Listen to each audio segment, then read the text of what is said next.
Hey, Travels with Dottie, Rob here, and I'm here to talk to you about the life of your RV. Now, I don't pretend to be an RV expert. I've owned two RVs in my life, both of them travel trailers. I have many friends that I've camped with since I retired back in 2021 that have told me about their experiences with their RVs. So I would say I have quite a bit of knowledge. But what I'm going to talk to you today about is actually just kind of common sense. And before I talk about RVs, I want to talk about coffee machines, carpets, refrigerators, things of that nature. One of the things that I noticed, and this dawned on me pretty late in my career, I was working in a mental health clinic in Fairfax, Virginia, and we had a kitchen. And in this kitchen, we had a refrigerator and we had a coffee machine. And these things would be breaking constantly. I mean, coffee machines that I know are good value and they weren't cheap, but they were breaking down. It was a brand name refrigerator, and they were constantly having to replace these things like every year or two. And it just didn't make sense to me. Why would these things only last a year or two when I'm seeing that people buy these things in their homes and they're lasting 5-10 years, maybe more? And then it dawned on me. I thought about this first with the refrigerator. In your house, even if you have a big family, how many times a day do you open and close that refrigerator, that door? 10 times, 20 times, 50 times, whatever the number is. Look at 100 or 150 people sharing the break room, and this is a 24-hour-a-day operation. How many times is that refrigerator door going to be open and closed, and that compressor having to kick on and kick off in a 24-hour crowded break room? And then I thought about the coffee machines. It's like, how many cups of coffee in a home does this Mr. Coffee or whatever brand you get is going to be making in a day? If you're a single guy like me, one, maybe two. If you're a couple, 3, 4, 5, a family, 6, 7, 8. What if you're in a 24-hour center like I was in, and how many cups of coffee are going to be made? It was constant. It was hundreds. So suddenly it made sense that these appliances were wearing out quickly. And then I thought back to other organizations that I've been a part of, and I realized when I thought about it, they would do things like buy commercial refrigerators and commercial coffee makers. Guess what these things are made for? Commercial use. They're made to be used over and over and over again. They're significantly more expensive, but they last much longer. You don't have to replace them as often. And it all suddenly makes sense to me. And I actually went to the management and I sort of presented this to them and said, doesn't this make sense? And they said, yeah, that does make sense. We should be buying commercial appliances, not consumer appliances. To this day, I don't think they've ever actually done that because it was such a big organization. It would take a lot of effort to get them to the procurement department to agree to that. It may have happened since I left, but I don't think so. So think about travel trailers, recreation vehicles. These are consumer products, right? Well, that's okay. I'm a consumer. I'm not buying my RV for business purposes and having multiple people use it. However, if I'm an engineer and I work for a company and I'm designing an RV, one of the questions that has to be asked is what's the life expectancy of this RV? How long do we intend to have this RV last a person? And let's say it's 20 years. Okay. So we're going to engineer this RV so it will last 20 years.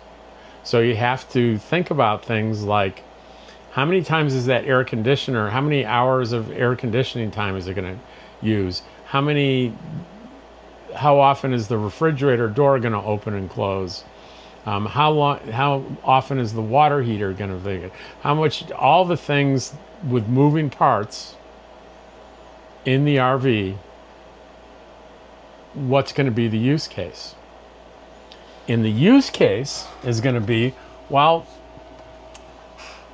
how many camping nights does the average family use their RV in a given year? And that's who they're marketing to. That's who they're selling to. That's who they're telling, hey, this thing's going to last you 20 years or 10 years or whatever the number is. But I'm going to exaggerate. I'm going to say 20 years. And I'm going to exaggerate and say the average person uses it 21 days, 21 camping days a year, 3 weeks. I mean, in my career, until I got seniority, I basically got 2 weeks of vacation. I don't know about you. When I got seniority, 3 weeks. Some people got 4, but it was rare for people to have more than 3 weeks. And it's rare, even with people RVs, don't necessarily use 100% of their vacation. But let's just assume they do. So that's 21 days a year times 20 years. All right? 21 days times 20 is this stuff is going to be used for 420 days. So that's how I'm going to engineer your RV. Well, I'm a consumer. I go buy my RV, and I'm going to do something those engineers weren't counting on. I'm going to use this RV every single day. I'm going to live in it full time. And nothing in the sales presentation or the pamphlets or the advertisements said, this thing is your perfect choice for a full-time, year-round home. They never claimed that. There may be a fringe RV manufacturer that says that. I'm sure there are, and I'm sure they charge a bundle for whatever it is they're selling. But if you go to Camping World or something, they're not signs saying this is a perfect thing for full-time use, because that they're counting on 420 days over 20 years. Now let's think about that. How many days am I going to use my RV as a full-timer in the first year? 365, right? If it's leap year, 366. So I'm going to reach the use life that the engineers were counting on so 420 minus 365, I'm going to reach the useful life of these things, according to the engineers, in 1 year and 2 months, or a little less than 2 months, 55 days.